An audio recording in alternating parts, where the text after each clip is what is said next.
Qui-Gon could be popping up in Obi-Wan.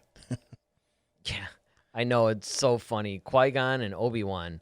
It really knocks it out of the park where you're talking about, like, okay, these names are pretty similar. They even have the hyphens in the same spot. But, yeah, man, to me, that seems relatively obvious. Obviously, it'd have to be in Force Ghost form unless they were doing flashbacks. But, yeah. What are they saying? Well, basically, Liam Neeson, they made mention to him about, the Obi-Wan series and would he actually want to come back and actually play that character. And he was like, oh, yeah, I love it. And, I've always loved the character of Qui-Gon. I mean, he's actually kind of one of my favorite, even though we only got him in one movie. Like, just the way that he and Liam Neeson, to me, played him perfectly. Because he's kind of that serious Jedi Master, but at the same time, we always talk about he kind of goes off the cuff and, he kind of does his own thing when need be. But he's wise enough to know when to break the rules and when not to. And so, of course, that dynamic between he and Obi-Wan makes more sense. But see, this would be really interesting to me because how does Qui-Gon now, it's like, okay, I trusted you with Anakin. What the heck happened? Because if he's popping up in the the Obi-Wan series, and now Anakin's Vader, of course, Qui-Gon knows this at this point. So, that's got to be the first question. Like, so what happened, dude? Like, I gave you the kid. I thought I trained you pretty well. Does Qui-Gon feel guilty? Like, well, maybe I shouldn't have, maybe I should have told you this, or maybe I shouldn't have pushed that on you, or, like, I really would love to see what those conversations would be like between Obi-Wan and Qui-Gon. And of course, Obi-Wan is going to feel like, okay, I failed you, Master. I failed, everybody. And, look what it's cost us. The whole, Republic is gone. And a big portion of that is due to Anakin. So I would love to see how those conversations will go. And if Obi-Wan is kind of going through that, that depressed, disillusioned state that kind of like Luke was in Last Jedi, does Qui-Gon kind of help bring him back just like Yoda brought Luke back? Well, there's a lot of good questions in that. I mean, first of all, I never even thought about it, but yeah, it would be so hilarious if it's like, really, dude? I mean, the kid was kind of cool. Yeah, he was a little angry at times, but now he's, like this Dark Lord, powerful Dark Lord of the Sith. What happened? And don't give me any of that from a certain point of view crap either. It's like, that doesn't work on me. But there's a lot of good points that you make in the sense of, number one, Qui-Gon, to me, other than Maul, which is another character that at least until, the Clone Wars, now Maul is everywhere. Mm-hmm. Maul is like almost fighting with 3PO, who's in the most movies or whatever. It's like Darth Maul pops up literally everywhere now. Yep. But at the time, this was a single movie appearance, and he made a really big impression, obviously, because everybody wanted him back. In my opinion, Liam Neeson is mostly what actually made The Phantom Menace really good. Absolutely. The character of Qui-Gon's amazing, as you know. And, of course, since both of us actually read Master and Apprentice, that really deepens the Qui-Gon character. That really, I don't know, it seems to delve a little bit deeper into what we already know about him in The Phantom Menace, but at the same time, it gives us a bunch of backstory. So as much as we love Liam Neeson in The Phantom Menace, we love him even more because of that book. And it shows that there's depth in there. It also shows that, yes, if he were to meet Obi-Wan again, even as a Force ghost, would there be any kind of a guilty feeling, or kind of like what you just postulated? What would it be like for Obi-Wan? Is he going through the same kind of emotions that Luke went through?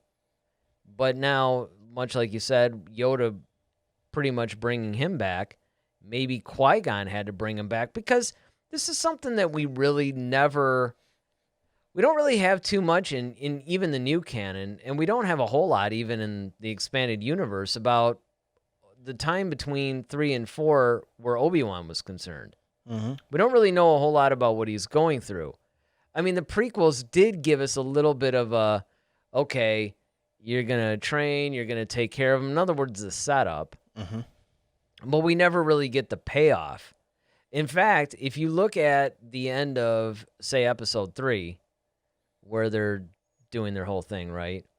And then, of course, the beginning of 4, it reminds me very much of the end of 2, beginning of 3, because at the end of episode 2, we're getting the very beginning of the Clone Wars. You know, it's kind of like the start of it. Mm-hmm. And then, by the time of Revenge of the Sith, it's like, oh, well, now the Clone Wars is kind of over, pretty much, you know, and it's transitioning into the Empire in a very rapid pace. Mm-hmm. But what I find interesting is that you don't really understand how it got there. Now, granted, now we're getting all kinds of material on that. But in Obi-Wan, it's kind of a similar thing. You know, with the Obi-Wan thing, you're getting, okay, episode 3, it's like, yep, you're going to take Luke, put him with Owen and Beru, you're going to watch over him. You know, I got some training for you. Here's a couple of workbooks, you know. I mean, it's kind of like, yeah, here's your homework. Here's some quizzes I want you to take. Some forms you got to fill out. You know, all this stuff that he's supposed to do, right? Mm-hmm. And then, of course, by the time we meet him in A New Hope, it's like, okay, now he's the wise and old guy that's basically taking care of Luke, and Luke meets him, and now he's kind of like a surrogate Yoda at this point, right? He's training him up. He's about to almost lose another one to the dark side, basically. But the point being is that we don't really have a whole lot in between. And I think that the fact that the Obi-Wans, and this is, you know, I've been making the argument for an Obi-Wan series for years at this point. And I think that one of the things that we could safely say is that with Qui-Gon's appearance, or rumored appearance, because is this confirmed yet or not? Oh, about Qui-Gon being in it. No. Just I know that, and I know that Liam Neeson, and of course he wants to play him again, because the Qui-Gon character is actually really cool. And in fact, he's similar to some of the other characters that Liam Neeson plays. Mm-hmm. There's the toughness, there's the, you know, no nonsense part of it. But in a lot of ways, he's very different. Yeah, I mean, the thing about Qui-Gon is that he's tough, he's smart, yet he's still, he has that sensitive side. He has a softer side to him. As you see different parts in the Phantom Menace where, you know, even when he's just taking the time to explain to Anakin like what midichlorians are, just that it's like, oh, well, what are midichlorians? Oh, well, midichlorians. It's kind of like you kind of have that father son moment, like you really kind of get to see that, and I think Qui-Gon sees a lot of himself in Anakin, because Anakin was more like, okay, well, let's just go for it. Let's just try it. Let's do it. And that's kind of how Qui-Gon is. He's more like, all right, I'm willing to take those chances. Whereas Obi-Wan is a little bit more like, now, wait a minute. Let's think about this. Let's plan. Yeah, well, you know, I mean, if you really think about it, when you look at the way Anakin is, he's like Qui-Gon on steroids. Yeah.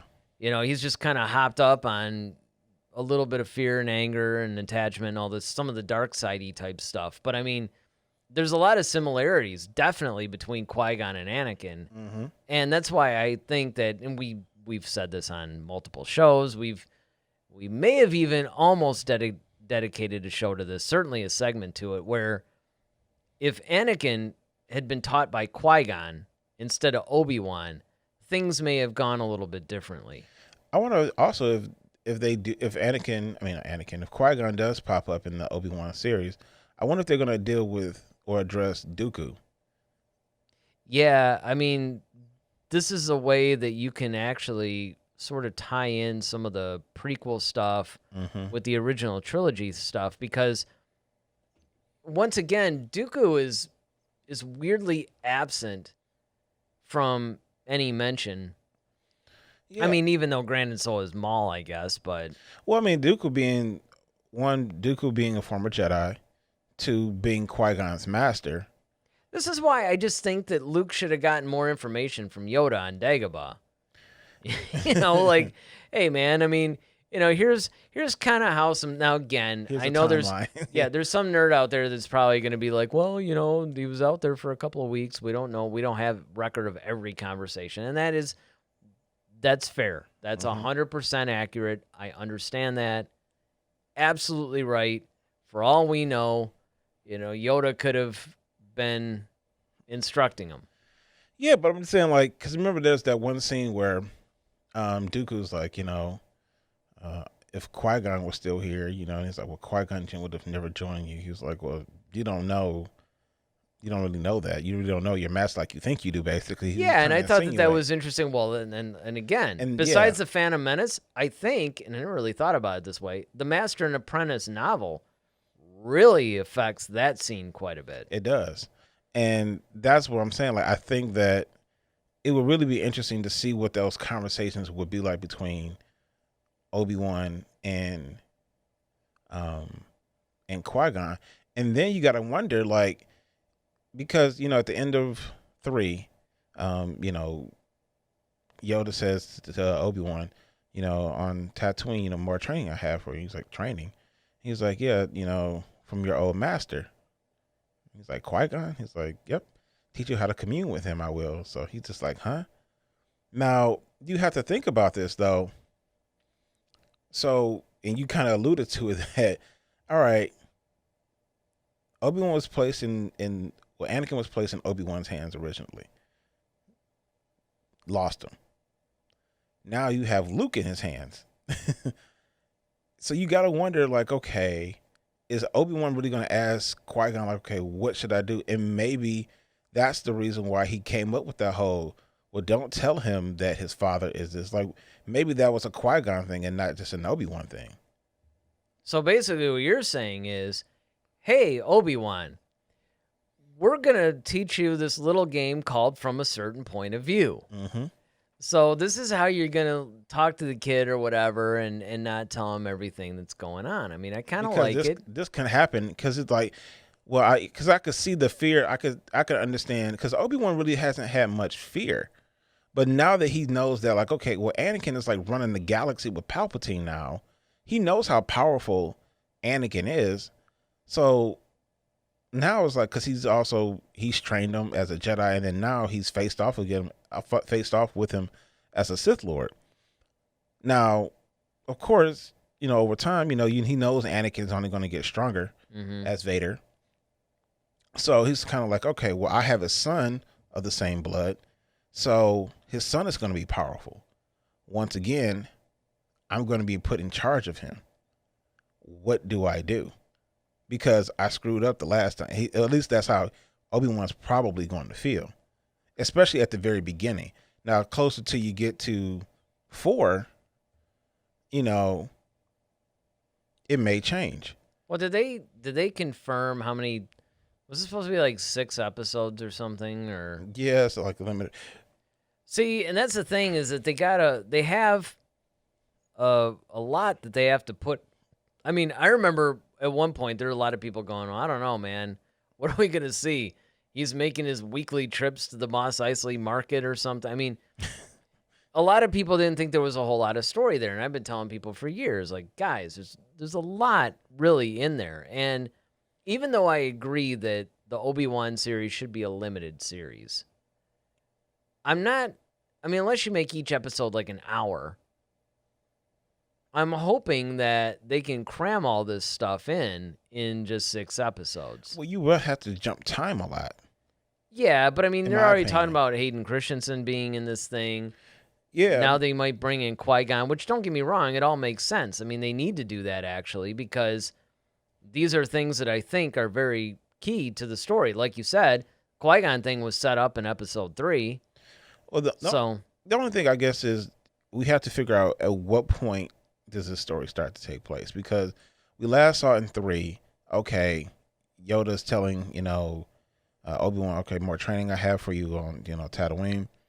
Okay, so does he just immediately lands on Tatooine and Qui-Gon appears, or is this going to take place maybe because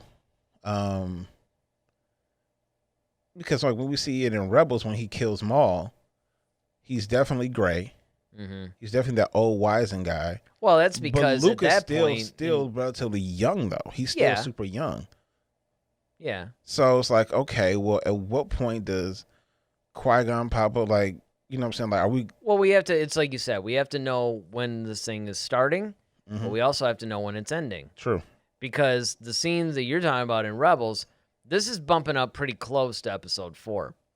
Because first of all, the whole Rebels series only takes place like, I don't know, like a couple of years or something beforehand, and the whole idea at first was they were going to actually have the ending of Rebels bump right up against Episode 3, which oddly enough, that was what they did with the Season 7 of the Clone Wars. And in fact, not only did it bump up against, it kind of went all the way in. I mean, it was like right, the final third of the movie or something is where the Clone Wars is ending. So that was really cool to see.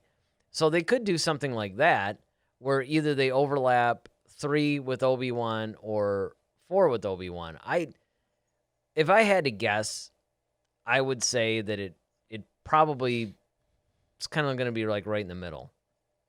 And in fact, I think that we even read something about that, where I think he said it was going to take place 10 years after Episode 3. And that would put it 9 years before Episode 4. Or something to that effect. So, yeah, in fact, it's coming back to me now. I remember that they basically had said that it was going to take place about 10 years after that. So that's a really good place because it's long enough for Obi-Wan to have been established, but it's not too far up against 4. I would have been a little bit disappointed if it was too close to 4. Gotcha. But Ronaldo says, I could see Qui-Gon saying, I told you to protect the boy, and I still ask the same of you. I think that even with everything that happened, he still thinks that Anakin is the chosen one. Oh, yeah. Mm-hmm. I mean, I don't really think any... It would be interesting, though, if Qui-Gon could pop up to Vader. Like, dude, what? Really? Why did you listen to Obi-Wan? It's like, I bet you know what midi-chlorians are now. Mm-hmm. You know, but I mean... Don't have so many now, do you? Yeah, exactly. I mean, it would kind of be interesting to see Vader facing Qui-Gon. Mm-hmm. You know, because that would have to be sort of weird. Yeah. And that's one of the things that they're doing more in the comic books now. They're actually doing a little bit more of Vader facing some characters from his past when he was Anakin. Like there's that big thing where he fights and ends up killing Jocasta Nu. And, you know, I mean, she was fierce, man. I mean, you talk about a warrior to the end. You really realize how powerful this woman was when, you know, this face-off happens. But, wow. I mean, everything from that to, of course, Dorme, you know, the handmaiden decoy to Captain Typho. You know, like all these people from his past, you know, that he has to face. And then, of course, there's something which, I don't know if I actually read the comic or not. I think I did, where he saw a 3PO, you know, in the pile, the Ugnaughts or something like that. And he kind of, you know, has his head up against, I mean, he's remembering. And what's cool about it is that they're showing the moments where Vader is having a little bit of an emotional twinge from who he used to be, which I think is kind of realistic. I mean, because everybody kept sensing the good in him. Everybody kept sensing, you know, all this stuff. It wasn't like Vader turned totally evil. He wasn't quite tempted by the light the same way that Kylo was. Mm-hmm. But at the same time, you could tell that he was working to keep any of those feelings from Palpatine. Yeah, from Palpatine, or from coming up too much and weakening him. All right. But, you know, I think that it would be kind of cool if they have Qui-Gon come back. In fact, I was really surprised that they were confirming that Hayden Christensen was coming back, but they didn't confirm that Liam Neeson was coming back, because just from a pure on-the-surface story perspective, Qui-Gon coming back makes a lot more sense than Vader does. Well, I think Qui-Gon, they may be keeping it under wraps, like they kind of want it to be a surprise type thing. Yeah, and I mean, and don't get me wrong, I mean, I get I mean, having Vader in the story is not a mistake or anything like that. I mean, it makes perfect sense, actually, because Vader is around, and there is even a possibility that they can face off without it ruining the canon too much of 4. I think that a lot of people unfairly say that, well, you can't have that because if it does, it ruins the canon of 4, and on it goes. Not necessarily. I mean, it could do that. It could ruin it. It just depends on how they do it. It's like anything else. Yep. If you tell the story well, everything will be fine. Right. Absolutely. All right, but I mean, what do you guys think? Are you guys all about Qui-Gon appearing in Obi-Wan, or do you think that, maybe the Obi-Wan series should stand on its own? Let us know what you guys think in the comment section. Head to Head, a Star Wars podcast. Be sure to follow us on Twitter @HeadToHeadSW. Submit your questions for our next show.